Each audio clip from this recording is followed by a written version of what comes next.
I caught my wife cheating with her ex, so I exposed her to her family. I used to believe my wife was my soulmate. We had built a life together, years of memories, laughter, and plans for the future. But as it turns out, that life was nothing more than a fragile facade, one that came crashing down the day I discovered her betrayal. It started innocently enough, or so I thought. For weeks, I'd noticed subtle changes in her behavior. She was on her phone more often, holding it tightly as if it contained some sacred secret.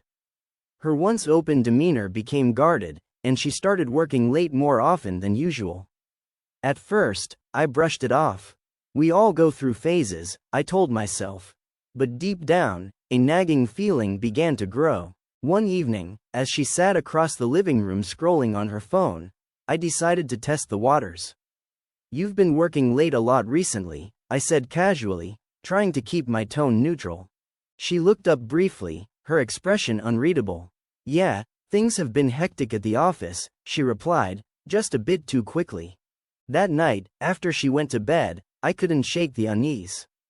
It wasn't like me to snoop, but something didn't add up.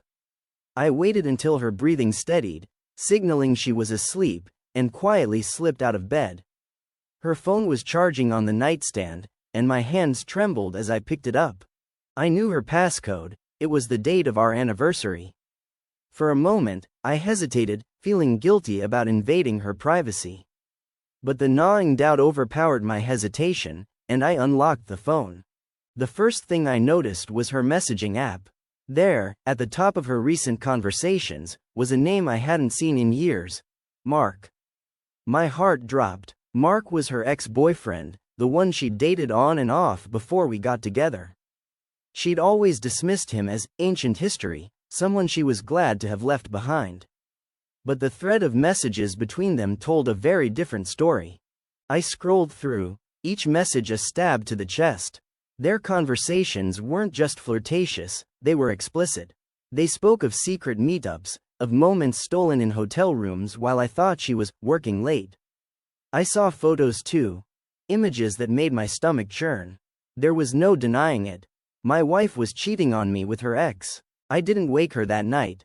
I sat in the living room, staring at the evidence on her phone, my mind racing. How could she do this to me? To us? I had been nothing but loyal to her, sacrificing so much to build the life we shared. And now, she was throwing it all away for a man she'd claimed was a mistake from the past. The next day, I couldn't even look at her without feeling the anger bubbling beneath the surface. But I knew I needed to stay calm.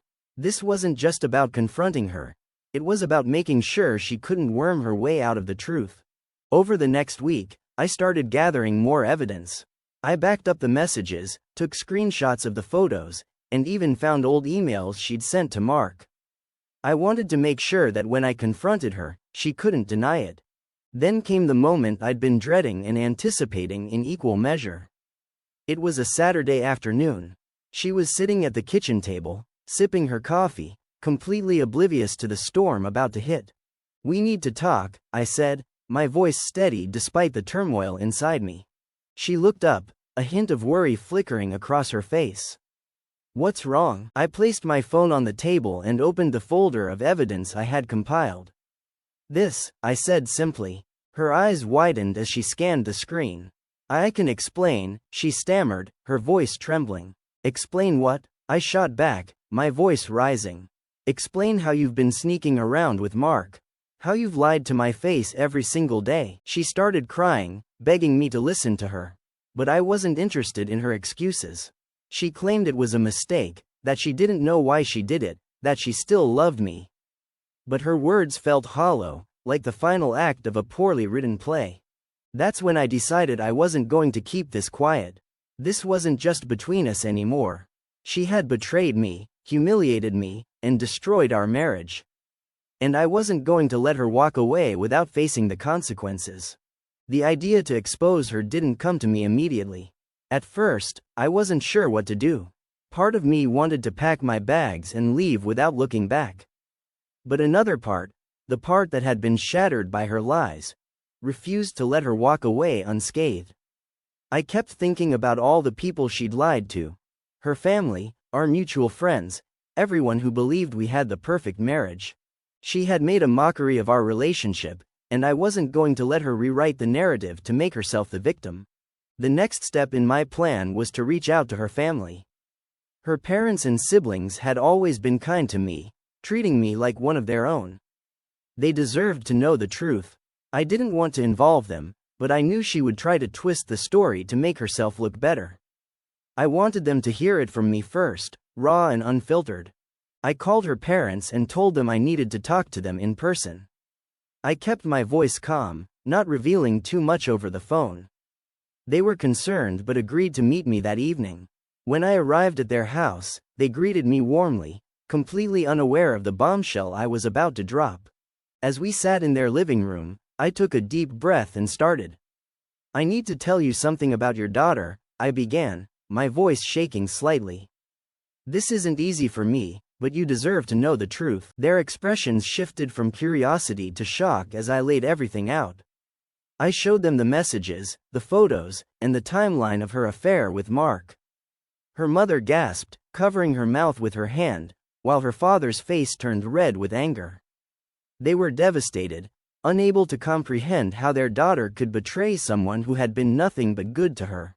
"I'm so sorry you had to find out this way," I said, my voice heavy with emotion. "But I couldn't stay silent. I needed you to know what's been happening." Her mother started crying, whispering, "I can't believe she would do this." Her father, on the other hand, was furious. "She's going to hear from me," he said through gritted teeth. I left their house that night feeling a strange mix of relief and sadness. I hadn't wanted to hurt them, but I couldn't protect her lies anymore. The truth was out, and there was no going back. The next day, her family confronted her. She called me, sobbing uncontrollably, accusing me of ruining her life. "Why would you do this to me?" she cried. "I told you I was sorry. I told you it was a mistake." "It wasn't a mistake," I snapped. "A mistake is something you do once and regret immediately. You made a choice, over and over again. You don't get to cry about the consequences now." She begged me to forgive her, to give her another chance, but I had already made up my mind. The betrayal was too deep, the trust too broken. There was no salvaging what we had. I told her I was filing for divorce and that there was nothing she could say to change my decision. The fallout was brutal. Her family was furious with her, refusing to speak to her for weeks.